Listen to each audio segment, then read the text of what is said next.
Buenas a todos, bienvenidos a este primer webinario que hemos organizado desde la Red Española de Análisis de Ciclo de Vida. El primer ponente que tenemos en estos webinarios es Gustavo Martín Larrea Gallegos. Gustavo es magíster en Ingeniería Civil por la Pontificia Universidad Católica del Perú y doctor en Ciencias de la Ingeniería por la Universidad de Luxemburgo. Actualmente está trabajando como investigador asociado en el Luxembourg Institute of Science and Technology y su trabajo está enfocado en el análisis de ciclo de vida y en su integración con herramientas computacionales como la inteligencia artificial y el modelamiento basado en agentes en sectores como en la agricultura y carreteras.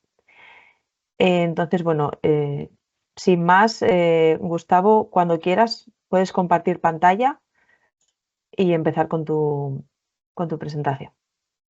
Gracias. Vale, gracias, Jara, por la presentación. ¿Pueden ver mi pantalla? Sí, la vemos, sí. Vale, listo. Pues gracias por la introducción. El título de mi presentación, me van a disculpar bastante porque lo tengo en inglés, no lo llegué a traducir, se me hizo un poco complicado, pero ojalá podamos entenderlo todos bien. Básicamente esta presentación no pretende ser nada técnica ni exhaustiva en el tema de complejidad, pero más que todo va a ser una introducción al tema y voy a presentarles muchas de mis experiencias, bueno, algunas de mis experiencias combinando análisis de ciclo de vida y los temas de complejidad. Antes de comenzar, pues para hablarles un poco de mí, yo ya como Jara ha mencionado, soy ingeniero civil de la Pontificia Universidad Católica y es realmente a finales del pregrado durante la maestría que tuve la oportunidad de introducirme al ACB como tal. No tuve formación formal en ACB.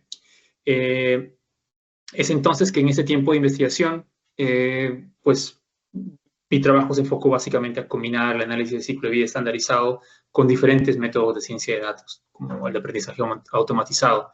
En ese momento, sobre todo enfocado a la construcción de inventarios y el modelamiento del propio sistema cuando hacemos un ACB. Lo interesante ya en esos momentos era que, al menos en Perú, cuando trabajábamos, veíamos que existían ciertas preguntas de investigación que eran bastante difíciles de abordar con los modelos que tenemos del ACB, o al menos que en ese momento manejábamos, ¿no? Y básicamente ya con los años mi interés se volcó más a entender un poco la complejidad de ciertos sistemas que buscamos modelar, en específico cadena de suministro, y básicamente cómo tomar en cuenta la complejidad de esos sistemas cuando hacemos un análisis de sostenibilidad. Y básicamente como el objetivo de poder dar mejores herramientas y resultados para los tomadores de decisiones. Entonces, es el tema que desarrollé durante mi tesis doctoral y precisamente de eso trata la presentación del día de hoy. La agenda pues consiste en presentarles la motivación del tema que he desarrollado, por qué lo consideramos relevante, el desafío, porque tampoco es trivial poder vincular complejidad en análisis de ciclo de vida. Traje dos ejemplos que implementamos durante el trabajo de mi tesis doctoral y voy a presentarles también ejemplos de unos colegas que tienen el mismo enfoque y que me parecieron interesantes. Finalmente sintetizaremos todo para llevarnos a casa unos mensajes finales. A la pregunta fundamental, pues, ¿por qué nos importa la sostenibilidad y las redes de suministro? Ya esto quizás es un poco obvio, pero nos interesa la sostenibilidad porque buscamos como sociedad garantizar, satisfacer nuestras necesidades, garantizando las necesidades de las futuras generaciones, ¿verdad? Todo esto es posible a través de las interacciones que tenemos los seres humanos con este sistema que llamamos Tierra. Y eso lo realizamos a través de sistemas económicos y más específicamente mediante las distintas cadenas de suministro, que son el núcleo de los sistemas económicos, ¿no? Por esta razón es muy importante, es fundamental entender las cadenas de suministro y son bastante importantes para poder alcanzar nuestros objetivos relacionados con sostenibilidad. El gran problema es que al día de hoy las cadenas de suministro o las redes de suministro, como voy a ir llamándolas en esta presentación, son mucho más complejas que nunca, ¿no? Y son susceptibles a perturbaciones y a disrupciones. Estas afectaciones pueden ocurrir en cualquier lugar de la red de suministro. Los efectos finalmente pueden propagarse a distintas etapas de la cadena de valor, como la producción o la distribución. Un ejemplo muy conocido fue el que vimos en marzo del 2021, en el que un barco de carga quedó atascado en el canal de Suez y bloqueó el tráfico y afectó básicamente la logística mundial. Lo interesante de estos sistemas es que las fuentes de disrupciones no solo se originan en el lado de la producción, pero también se originan por los mismos consumidores, ya que cambios abruptos o inesperados en los patrones de consumo pueden propagarse aguas arriba y afectar el funcionamiento de toda la red de suministro. A este fenómeno, conocido como bubble effect, efecto latigazo creo que es en español, pudo ser observado durante la pandemia. Y ya muchos recordarán que por alguna razón todos comenzamos a comprar papel higiénico en los supermercados, ¿no? Estos fenómenos no solo afectan la economía, sino que también afectan otras distintas dimensiones de la sostenibilidad, como la sociedad y el medio ambiente. Y precisamente fue esta la razón por la cual en mi proyecto de doctorado nos adentramos al estudio de sistemas complejos desde ese punto de entrada, ¿no? Desde la pregunta de cómo es que podemos evaluar la resiliencia de un sistema en el marco de esta narrativa de la sostenibilidad. Ahora, antes de comenzar, es importante que recordemos que a día de hoy los sistemas de suministro son moderados con las herramientas que tenemos en el ACB. Y esto es a través de modelos de tecnosfera.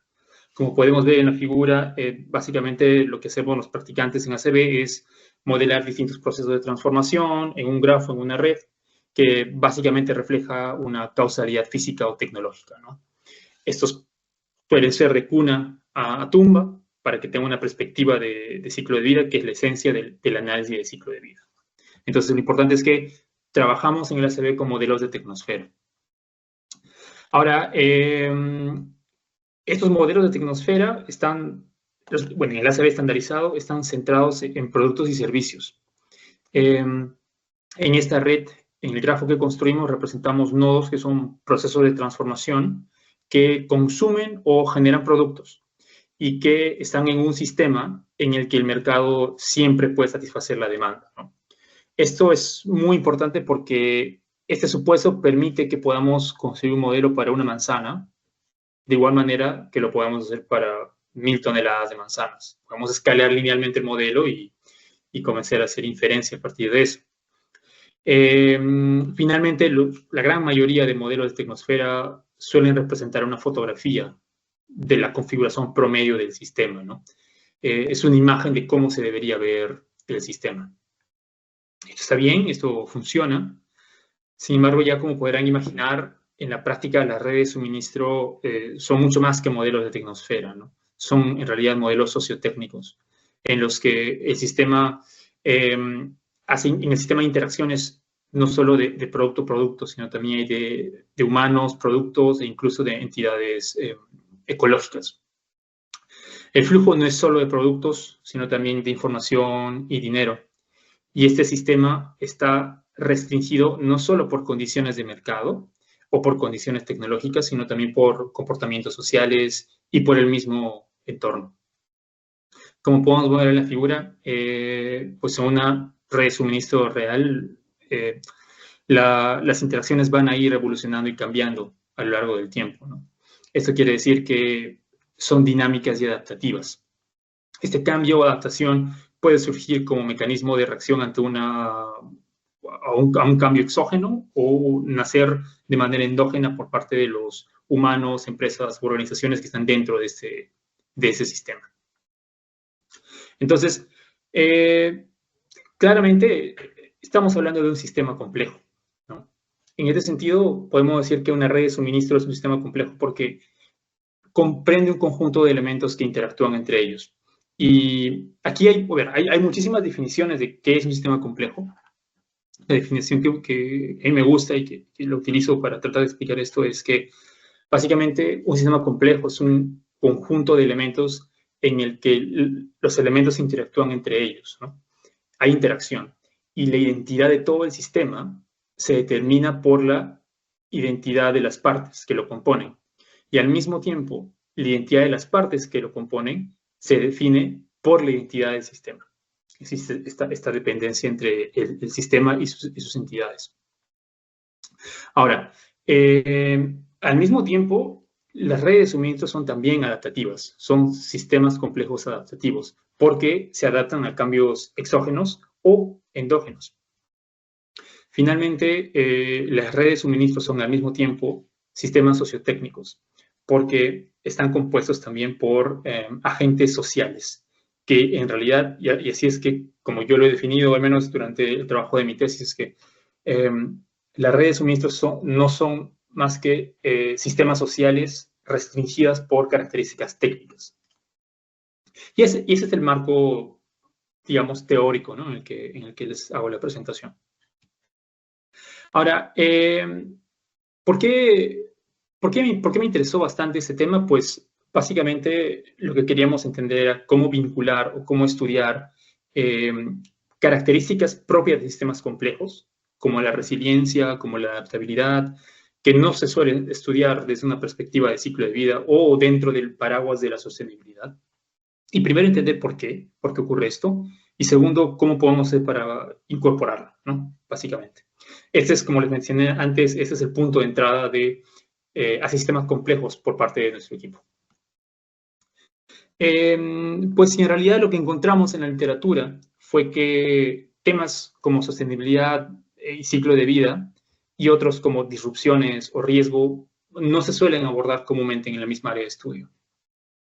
Esta afirmación la sostenemos a partir de un estudio bibliométrico que hicimos en el que construimos un grafo de concurrencia de términos, se podría decir un gráfico de tópicos, que construimos a partir de un corpus de 9.000 artículos que tomamos del 2000 al 2021.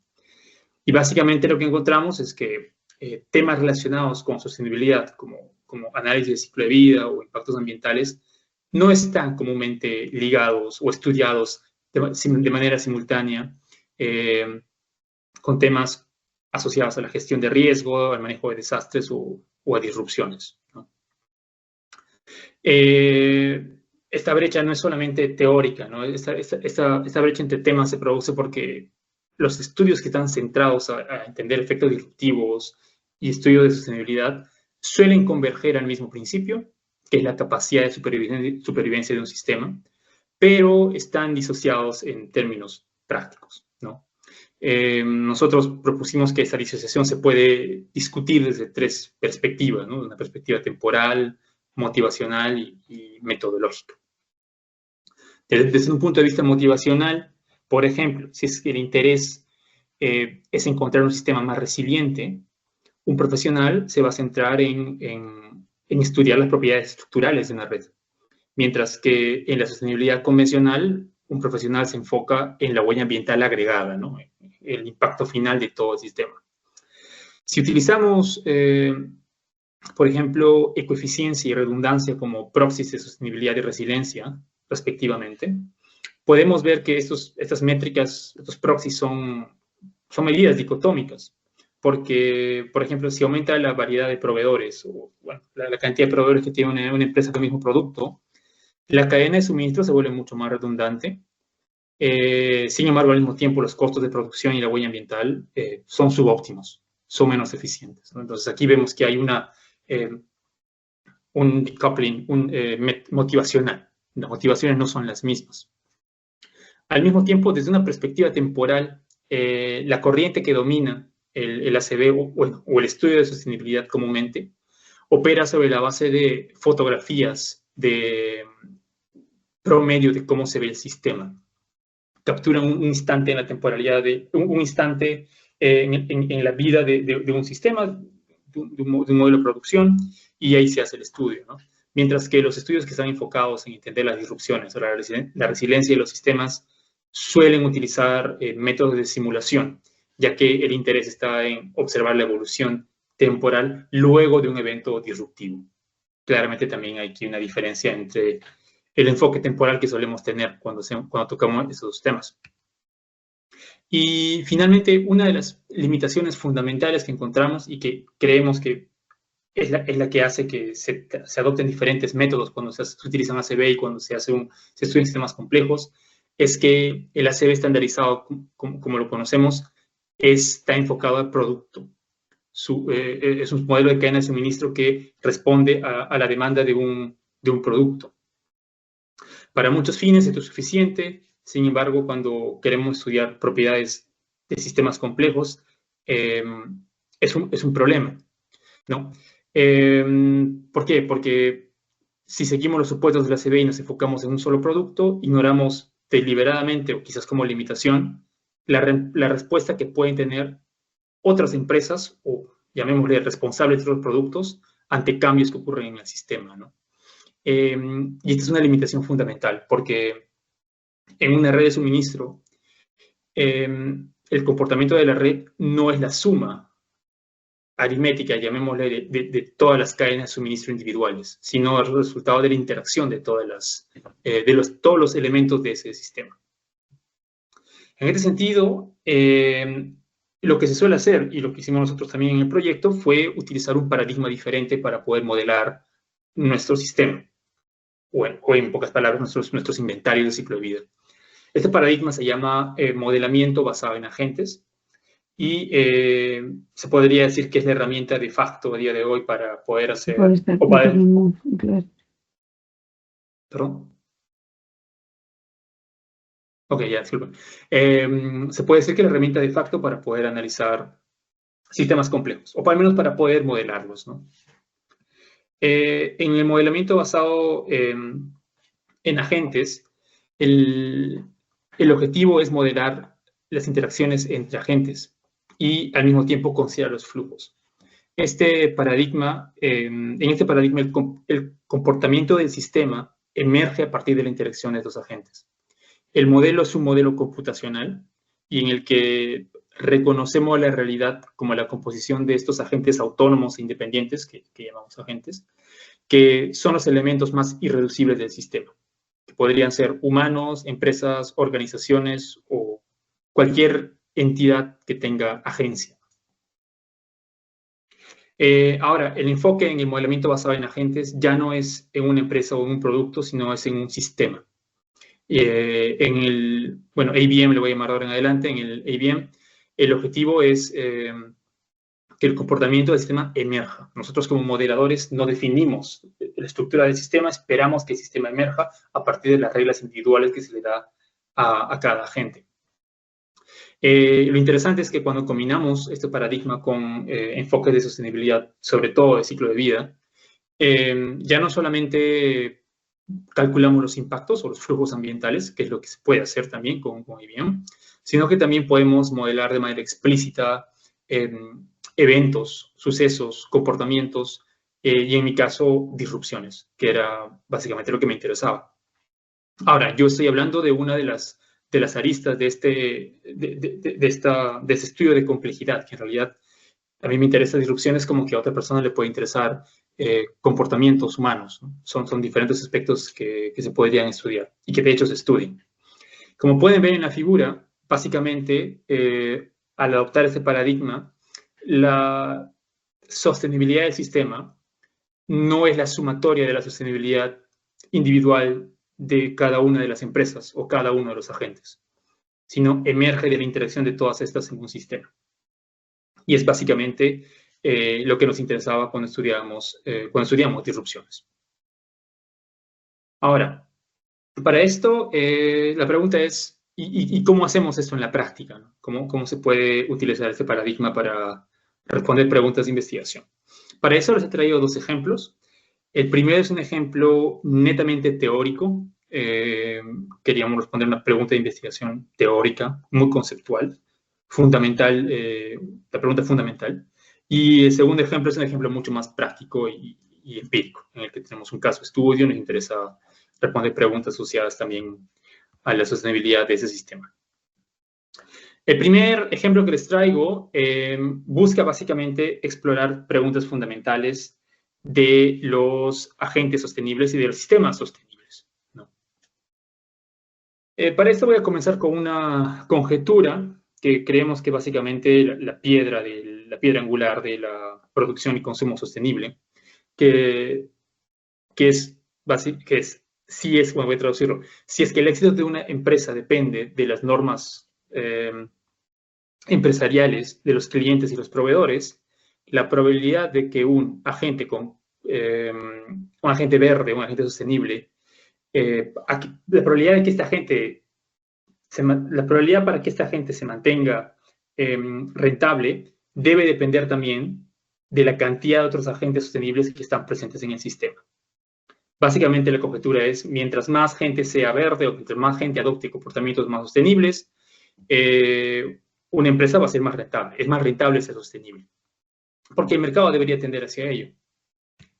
Esto se puede extrapolar, por supuesto, al cambio en el comportamiento de los consumidores.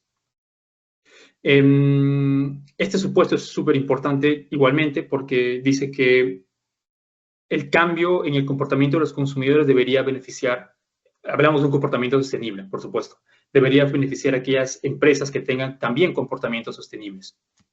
Entonces, la lógica es que el efecto de ese nuevo comportamiento se propague aguas arriba del consumidor hacia la cadena de suministro, escale hasta la parte más alta, genere un cambio de comportamiento como resultado de la interacción económica del mercado, y este cambio de comportamiento genera una disminución de los impactos que se va a poder notar cuando se haga el cálculo de todo el análisis de ciclo de vida, aguas abajo, ¿no? Este es un supuesto, o sea, no es un principio, es un supuesto que queríamos estudiar. Y básicamente es algo que se está estudiando en la literatura, no es algo que hayamos traído nosotros, ¿no? Muchos investigadores estudian este tema desde el punto de vista de la producción, tratan de entender cómo comportamientos sostenibles afectan a agentes de una cadena de suministro, como podemos ver al lado izquierdo, como también se hace desde el lado del consumo. Hay trabajos muy interesantes usando modelamiento basado en agentes y otro tipo de paradigmas para entender cómo comportamientos sostenibles dentro de los consumidores puede facilitar la difusión de estas actitudes a fin de que hayan disminuciones generales en las emisiones, sobre todo cuando se estudia gases de efecto invernadero. Lo que vimos que faltaba era un enfoque íntegro o holístico que considere tanto el lado de la producción como el lado del consumo. Es decir, modelar un sistema que incluya al consumidor dentro de toda la red y poder hacer el análisis de esa manera, ¿no? Para esto, bueno, lo que hicimos nosotros fue introducir este concepto que se llama agentes de cambio. A ver, no lo introducimos nosotros, no lo introdujimos, simplemente lo reutilizamos, que básicamente hace referencia a estos agentes que tienen motivaciones sostenibles, que se consideran actitudes transgresoras hacia el comportamiento empresarial, a la norma empresarial convencional, que está enfocada a la generación de ingresos, ¿no? Lo que queríamos entender en este experimento, porque fue un experimento teórico el que hicimos, fue cuáles son las condiciones que afectan la supervivencia de un agente de cambio en un sistema dominado por agentes capitalistas, llamémosle, no es el término, pero motivados por la ganancia, ¿no? Y nosotros medimos esta supervivencia a través de la probabilidad de ir a la bancarrota, de fracasar, dado decidir ser un agente de cambio. ¿Cuál es la probabilidad de que fracases a causa de decidir ser un agente de cambio? Para esto, simulamos interacciones de empresas en una red de suministro que está compuesta por consumidores y empresas. Básicamente, dado que el ejemplo era teórico, nuestro objetivo era tratar de ser lo más simplista posible, pero al mismo tiempo añadir cierto grado de complejidad, o mejor dicho, de complicacidad, de dificultad para ver hasta dónde llegaba nuestro modelo. Modelamos 100 productores, que los tomamos de Equinvent, cogimos 100 fabricantes de harina de pescado, modelamos cada empresa como si fuese un agente que decide comprar productos de sus proveedores, que también podría estar aguas arriba, que también son otros agentes. Estas empresas van a tomar decisiones comerciales, minimizar el costo, maximizar ganancias, y también modelar 100 consumidores, que compran un producto de pescado día a día, conversan entre ellos y tienen ciertos modelos de comportamiento para comunicarse entre los vecinos de la red social. La red se ve de esta manera, básicamente escenario A y escenario B, como lo pueden ver. Tiene una parte de producción, que es una red aleatoria con características scale-free, tiene estas propiedades, y la red de consumidores tiene características small world, una clásica red social.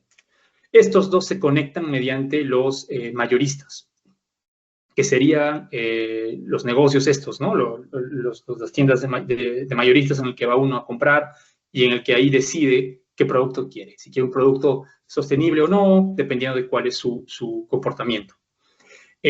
Para esto modelamos dos escenarios. El escenario A, que es un escenario en el que los agentes de cambio van a aparecer aleatoriamente en todo el sistema, en cualquier lugar de la red. Aquí no estamos tratando de experimentar con qué políticas ayudan a que un agente de cambio aparezca. No lo sabemos. El supuesto fundamental es que van a aparecer. En el escenario A, simulamos que aparecen de manera aleatoria. Hay un cambio de comportamiento aleatorio, tanto en el lado de la producción como en el lado de consumo. Y el comportamiento sostenible significa voy a minimizar mi impacto, ya no minimizar mi costo. Si eres un punto rojo, minimizas el costo. Si eres un punto verde, minimizas tu impacto ambiental. Así de sencillo. El escenario B consistió básicamente en una aparición estratégica de estos agentes de cambio. Quiere decir que simulamos, pues yo como tomador de decisiones, que decido cambiar la actitud de específicos agentes de la red para decidir o para ver, para explorar si podemos de alguna manera tener una estrategia de cambio, ¿no? Básicamente, lo que encontramos con este experimento fue que en ambos escenarios hay una disminución de los impactos de ciclo de vida. La única diferencia es que en el escenario A, cuando aparece de manera aleatoria, la disminución es de manera no monotónica, ¿no? Como podemos ver. En este gráfico lo que vemos en el eje izquierdo, en el eje Y, son kilogramos de CO2 equivalente de todo el sistema, no solamente de un producto, es de todo el sistema. Y en el eje X vemos la proporción de agentes que son agentes de cambio en todo el sistema. Es decir, cuando es 0, todos los agentes son rojos, todos minimizan el costo. Cuando el valor es 1, el 100% minimiza su impacto ambiental. Y lo que hicimos fue básicamente simular interacciones paso a paso para ver cómo cambiaba el sistema cada vez que modificábamos ese parámetro, el ratio de agentes de cambio. Aquí no hay nada nuevo. Básicamente es que si es que hay más agentes de cambio en un sistema, las emisiones van a disminuir. Eso no es interesante, pero no es nada nuevo, sinceramente. La parte interesante de este trabajo fue que encontramos que cuando hablamos de riesgo financiero, sí existe una gran diferencia de qué estrategia adoptes cuando tú introduces agentes de cambio. Básicamente lo que observamos aquí en el eje Y es la probabilidad de que un agente de cambio vaya a la bancarrota por haber decidido ser un agente de cambio versus la proporción de agentes de cambio que hay en el sistema. Lo que encontramos es que cuando los agentes de cambio aparecen de manera aleatoria, el riesgo financiero de ser sostenible no cambia. Simplemente en un inicio la dispersión es mayor y cuando todo es sostenible la dispersión es menor. En el escenario en el que los agentes de cambio se introducen de manera estratégica, y esa estratégica es, en pocas palabras, lo más cerca al lado del consumidor, o sea, en los mayoristas, vemos que existe un patrón dual, un patrón doble, en el que la introducción estratégica amortigua el riesgo financiero del resto de agentes. Quiere decir que el resto de agentes sostenibles se benefician financieramente con un riesgo menor de bancarrota a causa de la aparición de agentes de cambio en posiciones estratégicas de la cadena de suministro. Para entender si es que esto era un artefacto del modelo o es que realmente había un patrón que encontramos en la red que simulamos, pues comenzamos a experimentar con variaciones del parámetro, de este parámetro, y diferentes parámetros que teníamos en el modelo. Finalmente lo que encontramos es que esta propiedad de patrón doble es una característica propia del sistema, de esta red tipo scale free, que tiene ciertas propiedades topológicas, ¿no? Y en conclusión, el mensaje fue, desde un punto de vista de disminución de emisiones, pues finalmente el agregado es el que importa. Pero desde un punto de vista de éxito de políticas, introducción estratégica de agentes de cambio es una mucha mejor decisión y es mucho más sostenible a largo plazo. Bueno, el siguiente ejemplo que les muestro es un ejemplo mucho más empírico, en el que lo que quisimos hacer fue entender cómo cambiaba la sostenibilidad de las industrias de la línea de pescado en el Perú cuando simulábamos potenciales disrupciones. Este es un ejemplo muy diferente, es mucho más empírico, en el que básicamente modelamos una cadena de producción.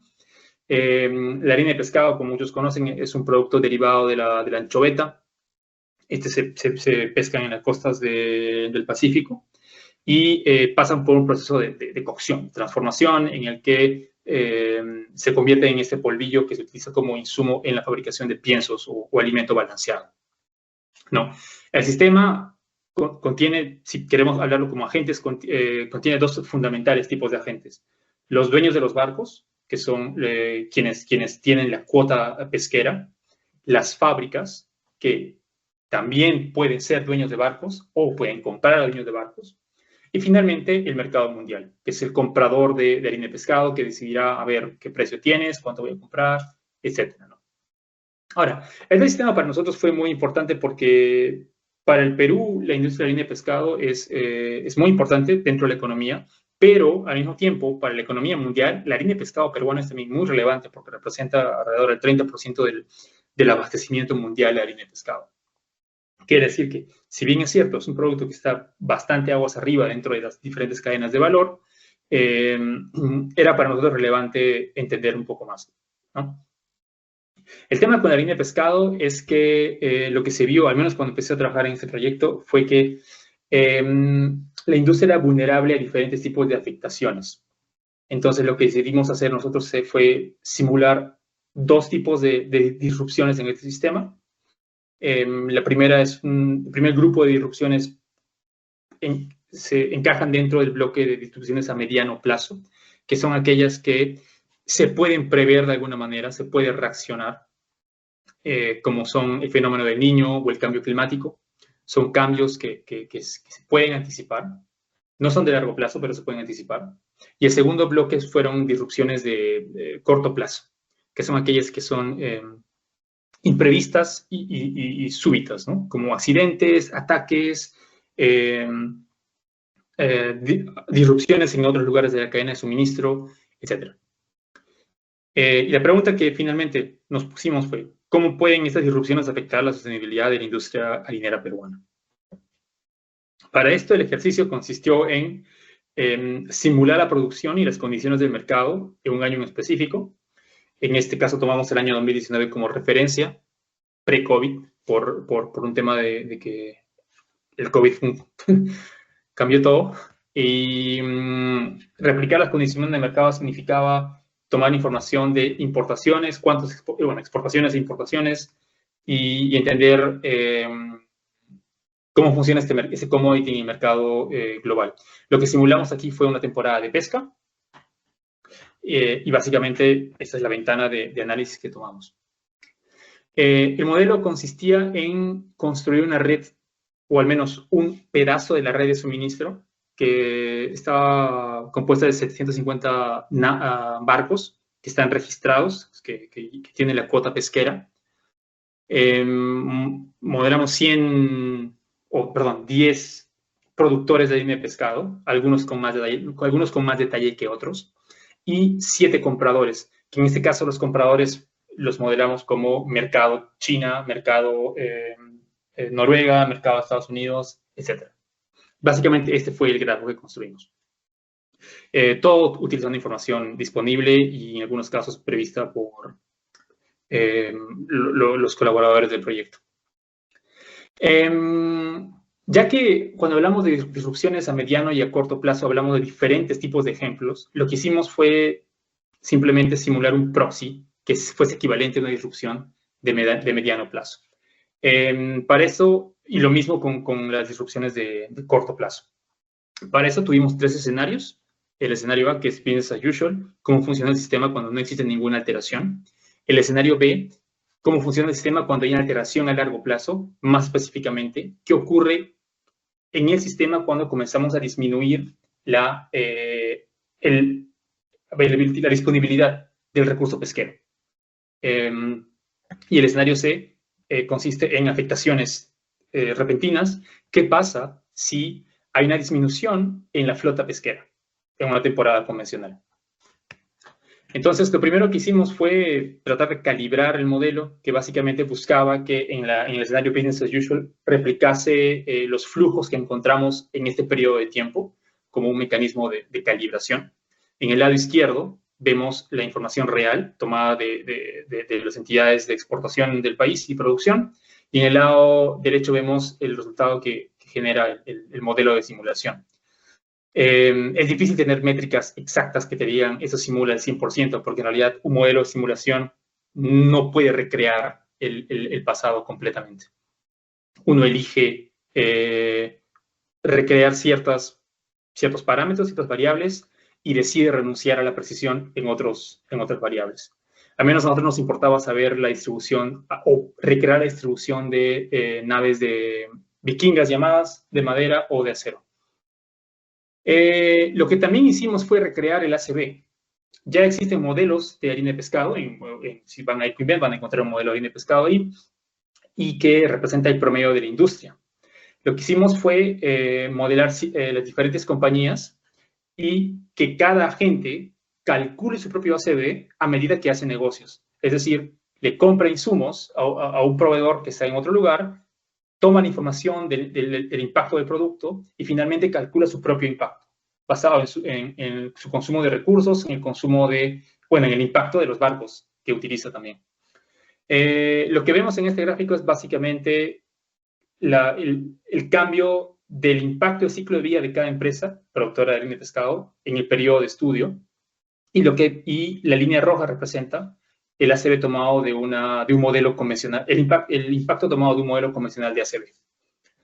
En pocas palabras, lo que vemos es que nuestra simulación puede recrear el ACB promedio del sistema. La ventaja es que nos muestra cómo cambia el impacto para cada empresa. Y eso era lo que me refería, que al final la sostenibilidad del sistema no es solamente la suma de la sostenibilidad de cada empresa, sino que es el agregado, que sirvió para nosotros como una herramienta de validación. Bueno, los resultados. En el caso de las afectaciones de mediano plazo, lo que encontramos fue que la disminución la reducción en anchoveta disponible en el mar no representaba una reducción proporcional en la cantidad de descarga de anchoveta en las empresas, básicamente. Ok, un segundo. Sí.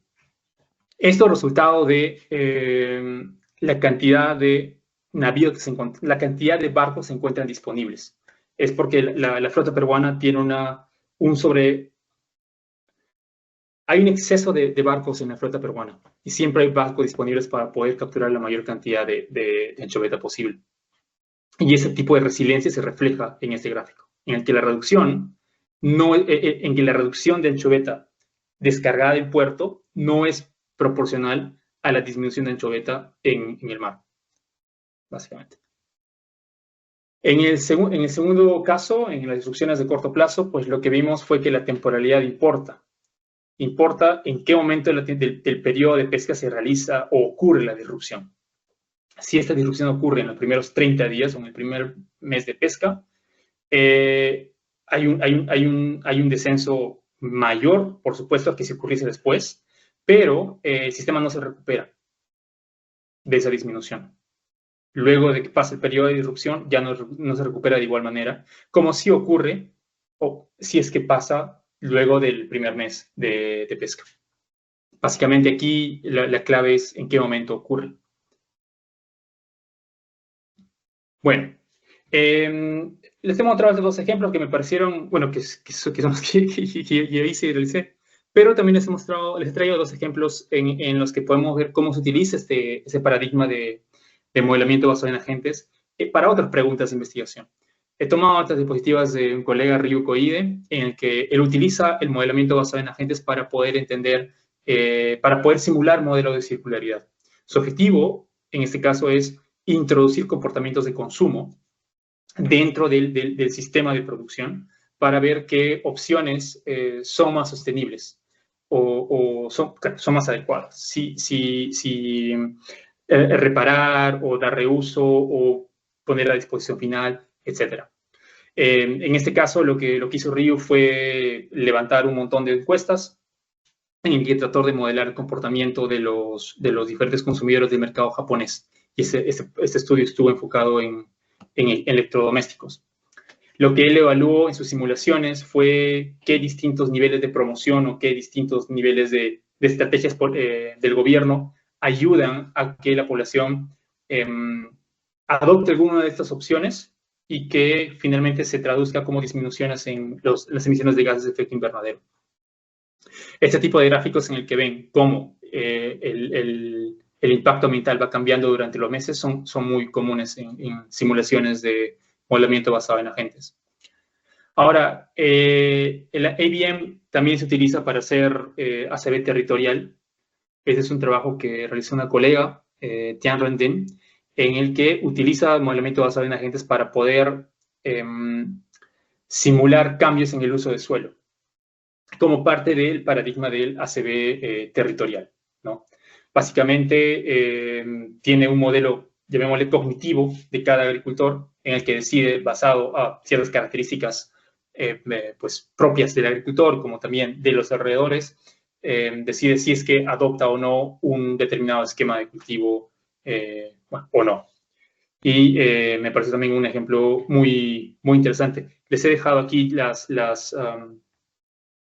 links, los artículos para que los revisen. La integración que hay en el ACV con el ABM no es abundante, pero se realiza, o sea, es algo que se puede encontrar en la literatura. Ahora, ¿qué mensajes importantes les dejo? En el tema de sistemas resilientes, pues es un mensaje asociado al ejemplo que les he dado, que la temporalidad tiene que ver con... el momento en el que las perturbaciones ocurren tiene mucho que ver en las consecuencias que se da en el sistema, sobre todo en la línea de pescado. En lo que refiere al análisis de sostenibilidad, el ACV es un buen estimador de impacto, pero no tiene la capacidad de contener patrones ni temporalidad. Y es algo que les he mostrado en el ejemplo en el que vemos una línea roja recta, que es el ACV, que no te permite ver la evolución de impacto durante un periodo de tiempo. Puede que parezca irrelevante eso para impactos como cambio climático, pero existen otras categorías de impactos como toxicidad o consumo de agua, en el que la evolución y los picos son muy importantes. Finalmente, pues el modelamiento basado en agentes es una herramienta que es dinámica en principio y que es adecuada para estudiar este tipo de fenómenos, que no solamente son disrupciones, que también puede involucrar probar políticas, probar modelos de negocio como son circularidad, probar teorías de comportamiento, no solo en consumidores, también en productores, en empresas, entre otros. Finalmente, bueno, no voy a hablar de esto. Aquellos que estén interesados en aprender un poco más de análisis, agent-based modeling o modelamiento basado en agentes, pueden ir a esta página web. Tenemos una iniciativa con varios investigadores jóvenes que tratamos de utilizar el análisis basado en el modelamiento basado en agentes combinado con métodos con perspectiva de ciclo de vida. Y tenemos una iniciativa que se llama Life Cycle Thinking for Complex Systems, en el que básicamente queremos dar una plataforma para que podamos discutir estos temas, aprender un poco más y tratar de mejorar la manera como integramos el modelamiento basado en agentes con el ACV. Este es el correo de la iniciativa. Si tienen dudas, si quisieran presentar algún trabajo asociado a esto, organizamos también webinars. Bueno, vayan a la página web, ahí hay más información. Y espero que les haya gustado la presentación. No tenía intenciones de ser técnico, sino tratarles de mostrarles un poco de cómo implemento yo el análisis de ciclo de vida y el modelamiento basado en agentes para estudiar sistemas complejos. Así que gracias por su tiempo y pues si tienen dudas, aquí estoy. Muchas gracias, Gustavo, por la presentación. Ha sido muy interesante y para mí personalmente que no conocía este tema, pues me ha parecido muy, muy interesante, la verdad. Tenemos 10 minutos hasta las 5, entonces si alguien tiene alguna pregunta, puede levantar la mano y, bueno, y abrir el micrófono para preguntar.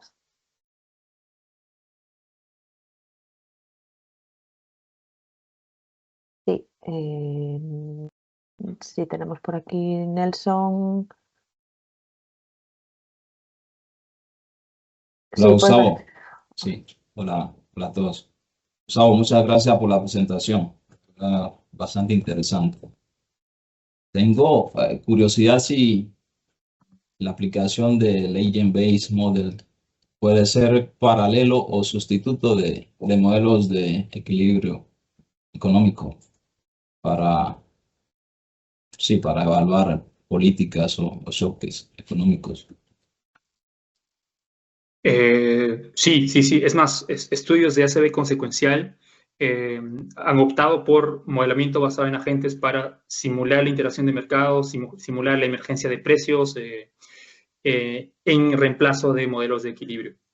Sí, se suele utilizar. El gran problema es que en modelo de equilibrio uno tiene supuestos claros y que asume que de facto que son modelos económicos. En el Agent-Based Modeling uno tiene que venir con una teoría de comportamiento antes ya validada y utilizarla en la simulación. Es difícil empezar desde cero si es que no tienes el trabajo de otros que ya hayan propuesto teorías de comportamiento que hayan sido validadas, que tú puedas utilizar para simular tus agentes, ¿no? Es definitivamente, sí, se utiliza como sustituto, sobre todo para el debatible, ¿eh? A ver, igual que si ves los papers, algunos dicen que debería ser de otra forma. Sí se utiliza como sustituto, pero la complejidad, la dificultad puede escalar. Puedo hacer otras dos preguntas solamente. Entendí que hay pocos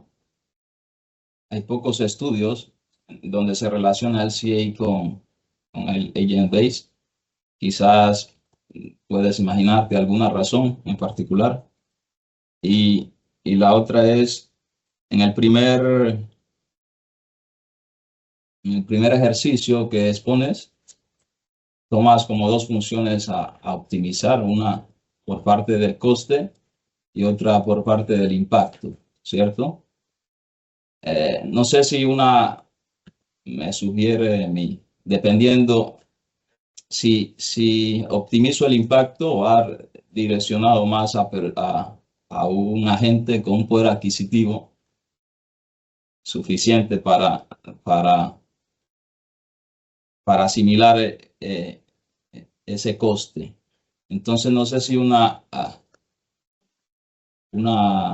aproximación o una función que integre los dos elementos pueda ser más realista, como un ratio de coeficiencia si se quisiera ver, es decir, tratar de minimizar el coste a la vez de optimizar esa minimización de coste e impacto.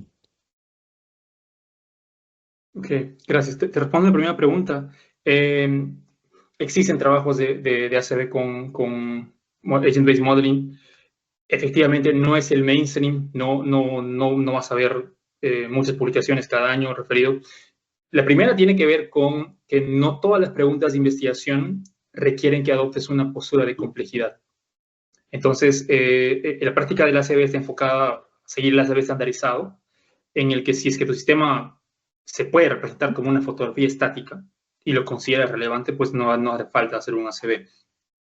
Esa es una, la motivación. La segunda tiene que ver, en mi opinión, eso es puramente especulativo, con la complejidad, o la dificultad, no complejidad, con la dificultad de implementar un modelo de simulación desde cero. porque básicamente es hacer un software. Tiene que ser un simulador, que es, imagínate programar un videojuego en el que cada elemento converse y tú veas cómo ocurre la interacción, que requiere un esfuerzo, y eso definitivamente no es trivial. No tenemos softwares open source, ACB, ABM o herramientas tan ya dentro de la práctica convencional como sí la tenemos en el ACB.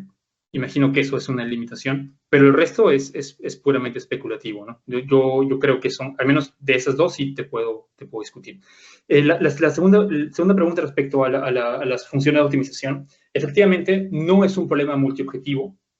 En ese experimento, cuando un agente se convierte en agente de cambio, opta inmediatamente por otro modelo de optimización, o sea, otra función objetivo, en pocas palabras. Básicamente lo que hicimos ahí fue probar los extremos, ¿no? Nuestra idea era querer probar hasta dónde llega estas dos redes conectadas. Yo creo que en un ejercicio en el que querramos modelar una red real, es decir, yo tengo la topología de una red de suministro en una región, tengo una topología de una red social, ahí el criterio en que uno decida, o sobre todo esas matices, ¿no? Esta lógica difusa, por supuesto que sería, yo creo que lo adecuado. Este experimento para nosotros fue poner un ejemplo, o mejor dicho, un contraejemplo de que el supuesto de que si todos los consumidores se vuelven sostenibles, el sistema va a cambiar o va a ser mejor, no es necesariamente cierto, sino que depende de dónde ocurre en el grafo. Dado ese objetivo, nos pareció suficiente.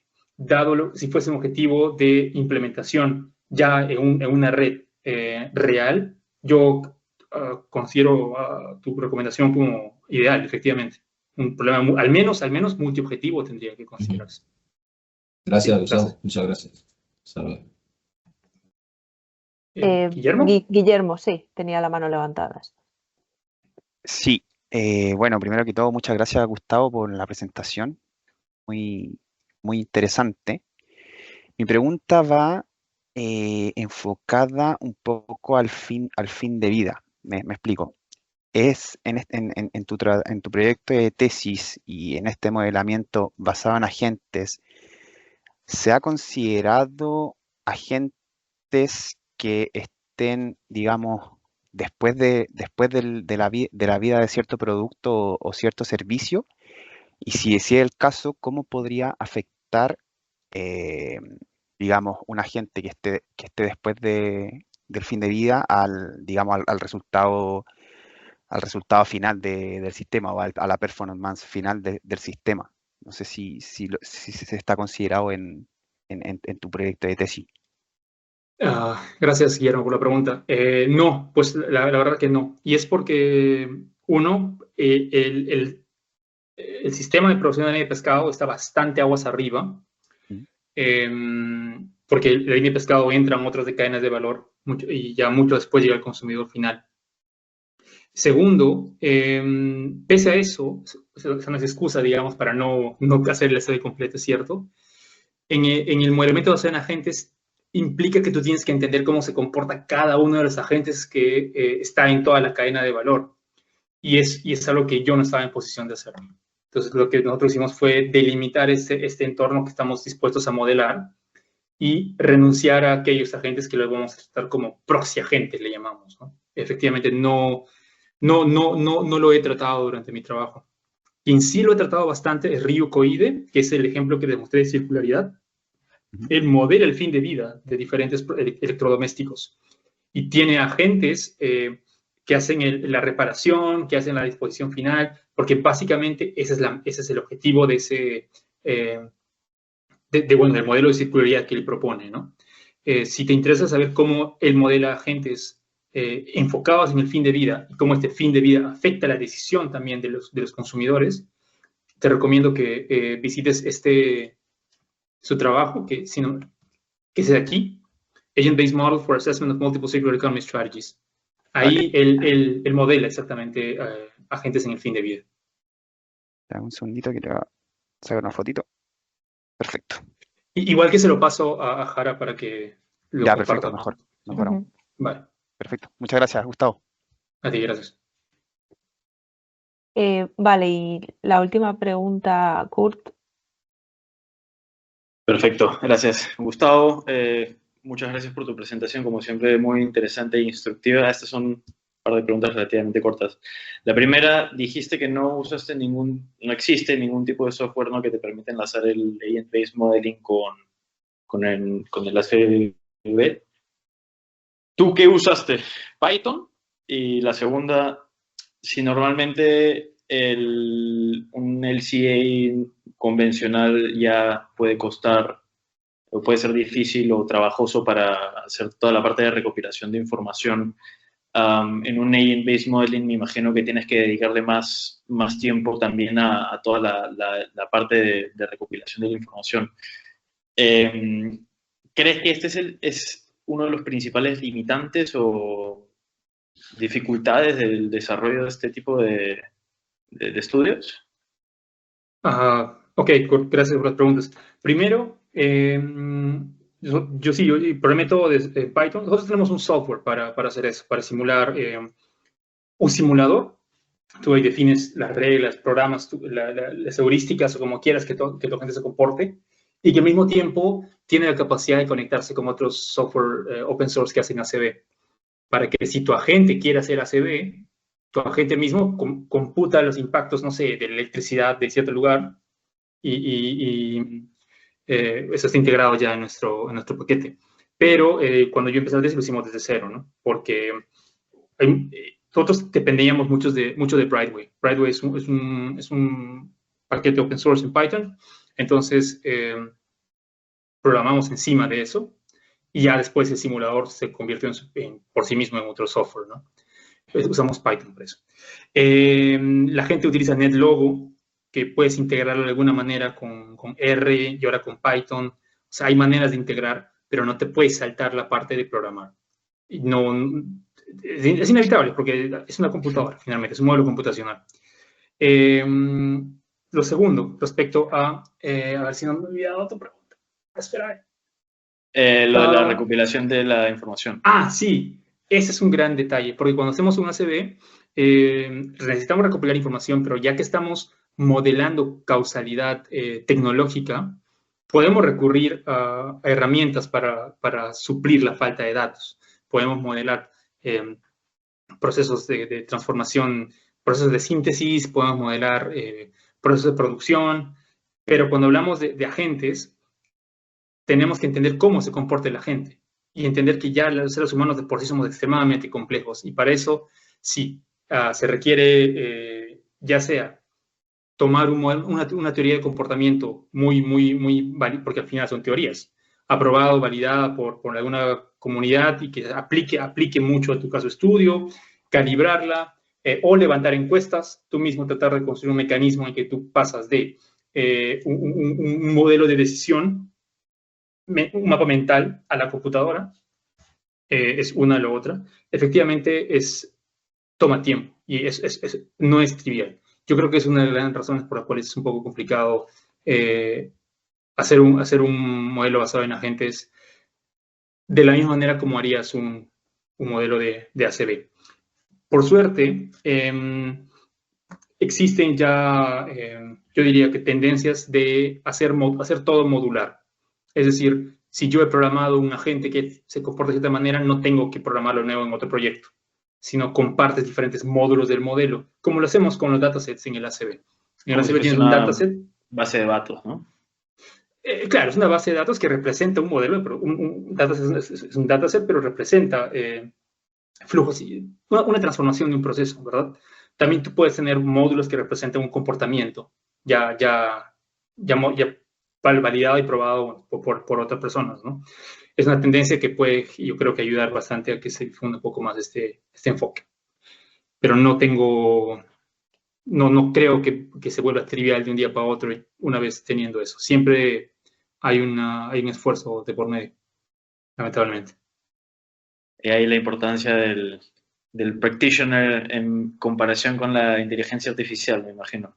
Gracias, Gustavo. Te voy a escribir después para interrogarte un poco más. De nada, pues. Gustavo, tienes una pregunta en el chat que te preguntan si el simulador es en abierto, es open source. Yo ya hice el software disclosure, así que imagino que debería poder ya subirlo. De repente, voy a preguntar. Yo hice el software disclosure para que sea open source. El problema es que no acabé la documentación. Sin documentación no me van a dejar subirlo. Pero si tienes deseo de usarlo, mándame un correo. Mi correo es este. Yo te puedo dar... no. Aquí está mi correo. Escríbeme, por favor. Y te lo facilito si es que hace falta, ¿no? Vale. Y yo, para terminar, tengo una pregunta muy rápida, así más bien para ver qué opinas de ello. Desde mi punto de vista, todos los resultados y todo lo que se obtiene de estos modelos que hacéis vosotros desprende mucha información que tiene mucho valor para la hora de tomar decisiones desde el punto de vista político. Entonces, mi pregunta es, ¿cómo hacer llegar esa información a los que realmente se encargan de este tipo de tomar este tipo de decisiones o de diseñar políticas? O sea, ¿cómo transmitirles esta información? ¿Cómo hacerles llegar para que la puedan tener en cuenta?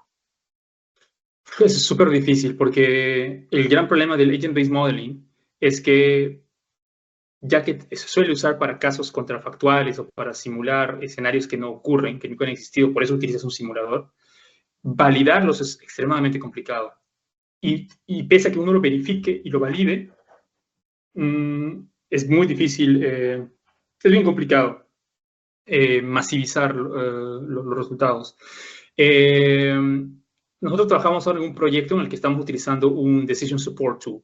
Esa herramienta de toma de decisiones, que es una interfaz gráfica de clic, clic, clic, clic, básicamente busca brindar al tomador de decisiones los resultados de las potenciales políticas que toma a través del simulador. Entonces, lo que buscamos no es mostrar los gráficos y explicar que esto afecta tal y que por esto es mejor, sino permitir al mismo usuario, ¿no?, ver cómo ciertos cambios en parámetros afectan la consecuencia final. Personalmente, este es el enfoque que estamos tomando ahora en un proyecto para agricultura, pero modelamiento basado en agentes es siempre complicado en políticas públicas. Sé que se ha utilizado en algunos casos, pero no es algo que masivamente se utilice. Vale, sí, es complicado, sí. Bueno, Gustavo, pues muchísimas gracias por tu presentación. Yo creo que a todos nos ha parecido súper interesante y que personalmente a mí me has abierto un mundo, digamos, complementario a la CV que no conocía. Y nada, pues espero que os haya gustado el webinar. Seguiremos organizando este tipo de actividades. Si estáis interesados en este tema, tenéis el email de Gustavo, le podéis preguntar. Y la grabación vamos a intentar colgarla en algún espacio para que pueda estar disponible para el resto de personas que estén interesados en verlo y bueno, os seguiremos informando de los próximos webinarios que se organicen, ¿vale? Gracias, Gustavo. Gracias, Jara, por la invitación. Nada. Adiós. Adiós, cuídense. Chao, chao.